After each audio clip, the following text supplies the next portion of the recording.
There was a horrific scene surfacing on social media that's caught a lot of attention. I don't know if people saw it. It just happened recently. James Lee points out here, it says, graphic warning.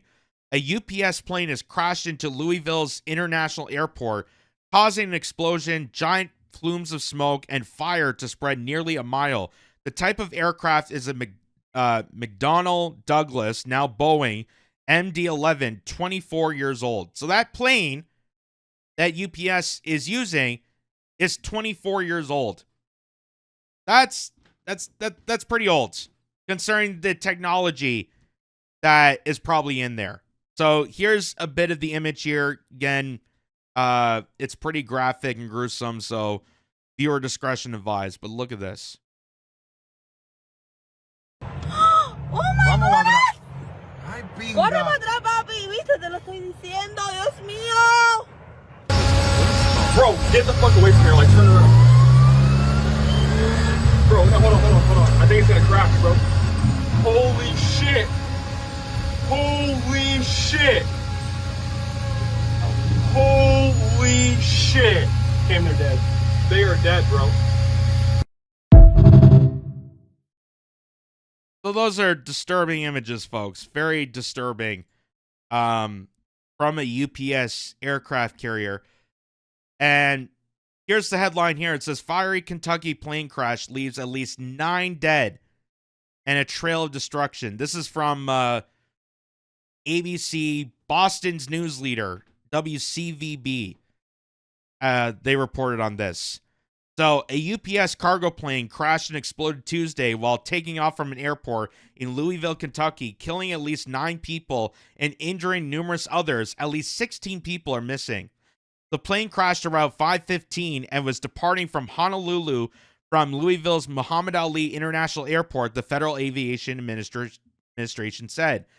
Video showed flames of the plane's left wing and a trail of smoke.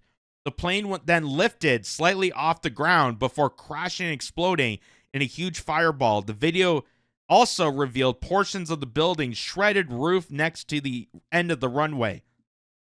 The death toll has risen to at least 9 on Wednesday morning, and four of those who were killed were not on the plane, officials said.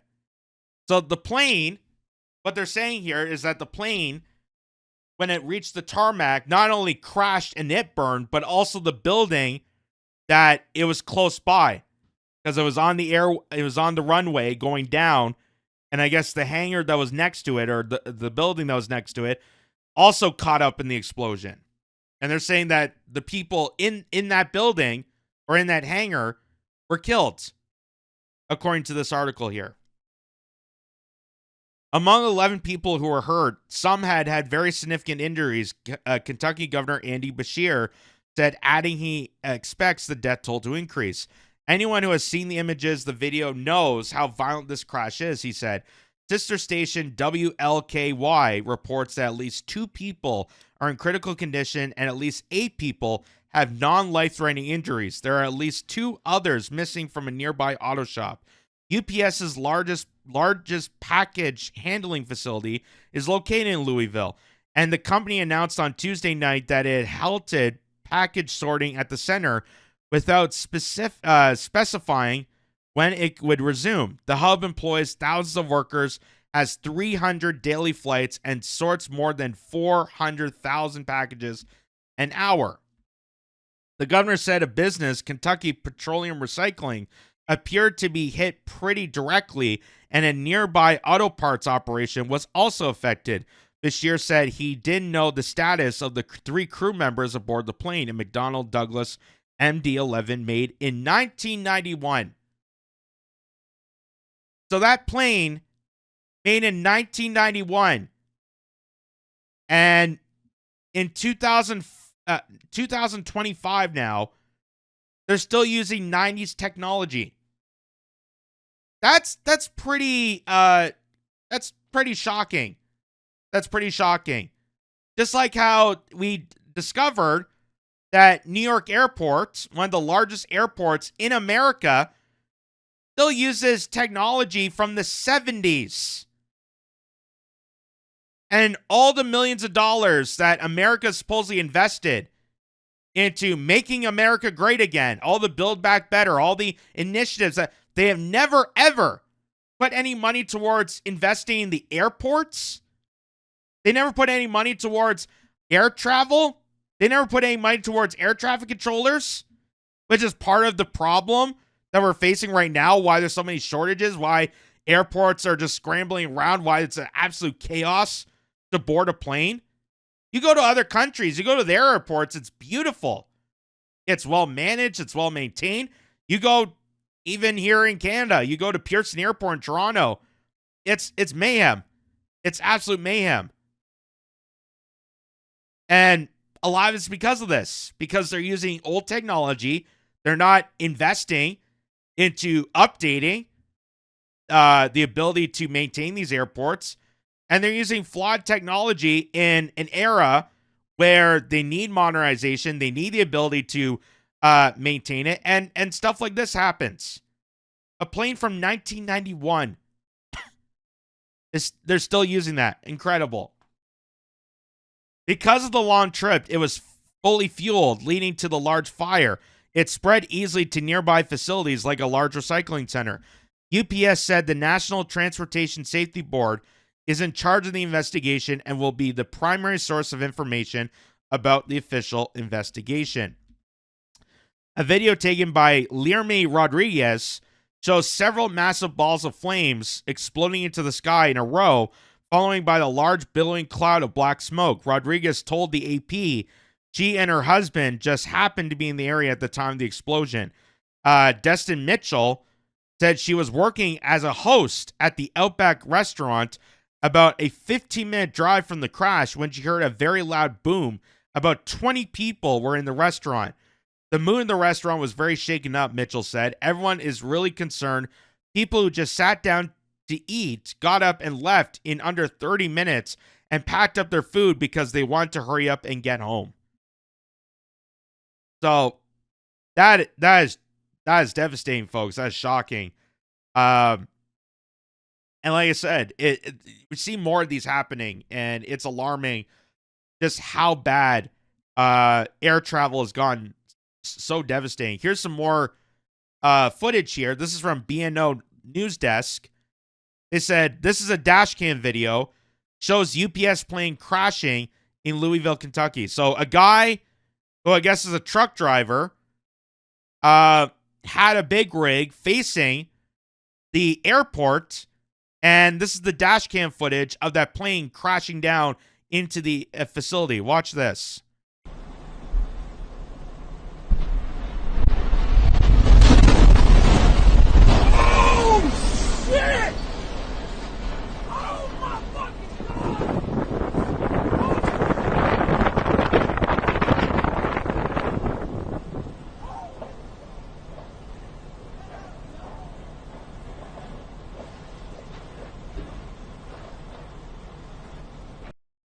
So let just show this again. Just show this again. So there's the plane there coming in. It's already on fire. It's already on fire. And they have to make an emergency landing. You can see it's coming down into it. And boom. And by the looks of it, the plane is falling onto its side. You can see the one wing is up in the air and the rest of the plane is down. So it's like sideways, crashing down. Again, this is a plane made in 1991 that UPS is still using. UPS, one of the largest package sorters and delivery companies in North America. And they're still using a plane from 1991.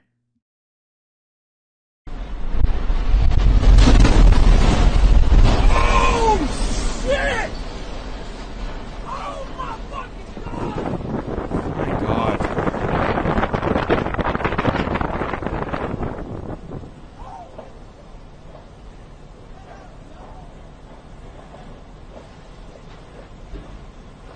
Think of how close he had to be to get that dash cam. Think of how close he was. Like, he had to be at least a few yards away from the plane. That he was just sitting in his truck and he took the dash cam, and all of a sudden this plane just burst right into flames right in front of him, exploded. As insane, folks. Utterly insane. But, as I stated, a lot of this is happening because of the consequences of just how they are failing the basic infrastructures of, air travel, transportation. We have seen just the utter destruction under Pete Buttigieg during the Biden administration. The train collapse in Ohio and whatnot, East Palestine, Ohio. We see how devastating Boeing planes are because they're cutting back on the manufacturing of planes, which is causing other devastation. They're purposely not safetying them. They're purposely not checking, and there's loose parts and whatnot on 747s and whatnot. And here's also this is from Rapid Response, where they talk about the effects of the government shutdown. So the shutdown not only affecting just federal desk employees, it's affecting air traffic controllers. And this is causing a problem because the more the government shuts down, the more it's affecting air travel. The more it's affecting passenger jets and consumer travel. And coming into the Thanksgiving season in America in late November, they don't know if they're going to be able to travel as many as they did in previous years because of this shutdown. And they're expecting that's going to cause more devastation. So here's a news report covering a bit of it. Take a look. On day 7, the effects of the government shutdown are being felt by many air travelers as delays and staffing shortages reach air traffic control nationwide. This is having great impact, great concern, great stress. The FAA says it's been delaying flights due to air traffic controller shortages. The transportation secretary blames the government shutdown. He says many controllers are calling out sick since they're no longer getting paid. I want to see your flight not be delayed. I don't want you canceled, but our priorities are safety. An FAA operations plan says that at least a dozen air traffic control facilities braced for shortages last night. On day 7, the effects of the government. So it's affecting air traffic controllers. And while they're trying to put all the blame on the government shutdown, which isn't helping at this point, we know that the air traffic control crisis stems beyond just this government shutdown, stems beyond Trump and this administration. They've been cutting back on this for years. They've been doing this for years. This is a deterioration of the workers as they're trying to transform these airports. They're trying to implement AI technology. They're trying to squander more and more air traffic controllers, putting all the work onto one person and saying that they have to control and monitor all the airplanes because we just don't have the money in our pockets, which is an absolute lie. They're purposely doing this. And now they're dealing with the consequences, just like how Boeing is failing to meet safety requirements. They failed every investigation regarding to safety. And now we're seeing a lot more Boeing planes, falling apart and exploding or having to make emergency landing because the door fell off.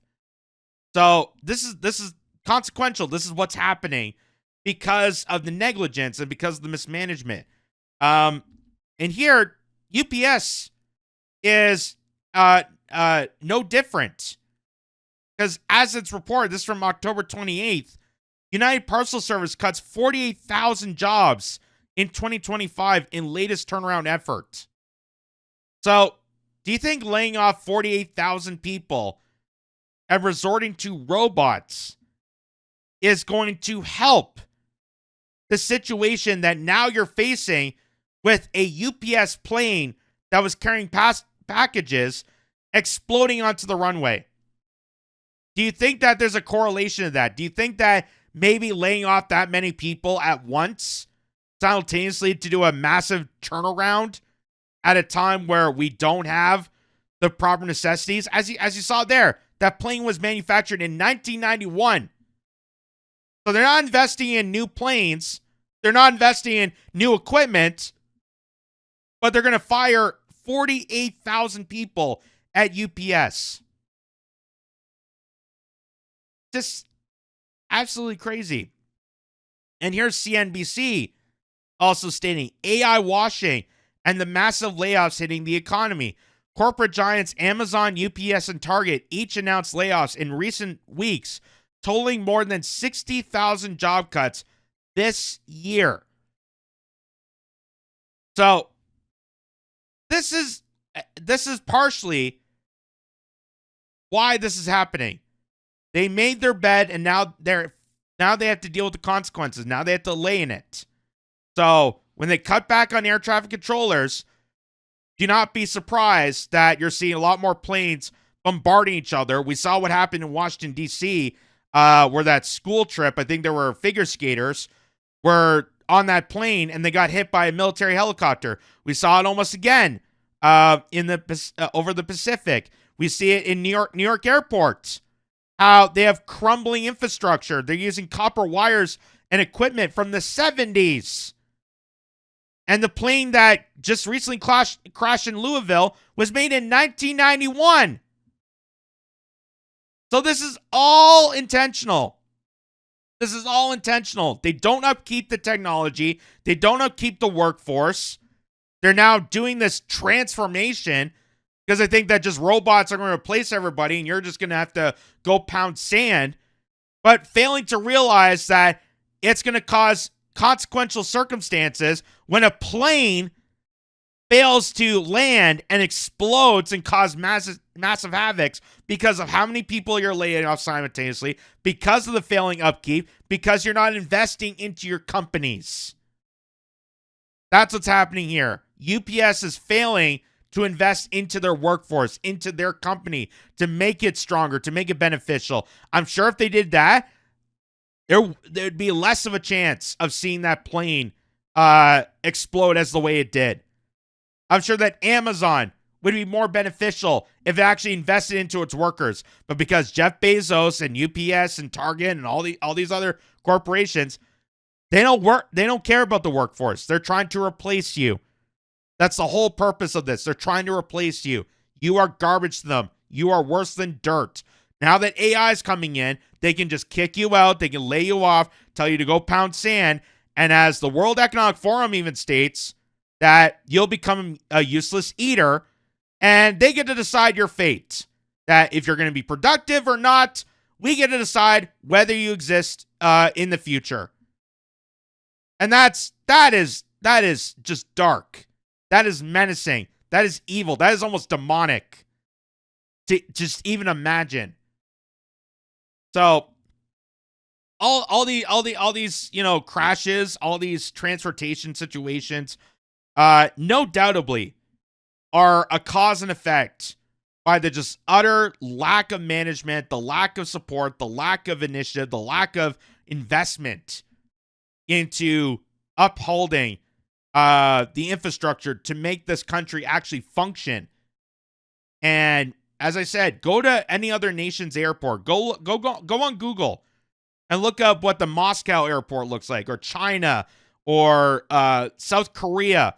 Like, look at how beautiful, efficient, modern, how their planes are coordinated, how people can easily travel back and forth. They're not worried about planes crashing mid-flight. They're not worried about intersecting with military helicopters. They're actually calm. They're joyful. People actually like to travel in those countries. Whereas the United States, if you go just from, say, Chicago to Los Angeles, you're in panic mode. Because you don't know if the air traffic controllers are going to be coordinated. You don't know if the plane's going to be safe enough for you to go from point A to point B. You don't know what's going to happen. And it's because of shit like this. It's because of this shit. And it's not just Trump. It happened with Buttigieg. It happened with Joe Biden. It happens all the time. This has been a decade's worth in the making of trying to deteriorate the necessary components of how to uptake a efficient transportation system. And it's not just with planes. It's also with trains. It's also with buses. It's also with subways. Like, look at New York City. Look at the subway system. And, Canada's no different. Canada's no different. We spent how many millions and billions of dollars trying to uptake the TTC, and it's really done nothing. It's really not benefited the average user of the subways, but it's benefited the contractors. It's benefited the people that are profiting off this scam to think that they are investing into transportation, when really in the end, they're just going to screw you 9 ways Sunday. And now we're facing the consequences. So this is all a cause and effect in the making, that now it's involving a UPS plane that they haven't modernized or upgraded since 1991. That's the astonishing point to make.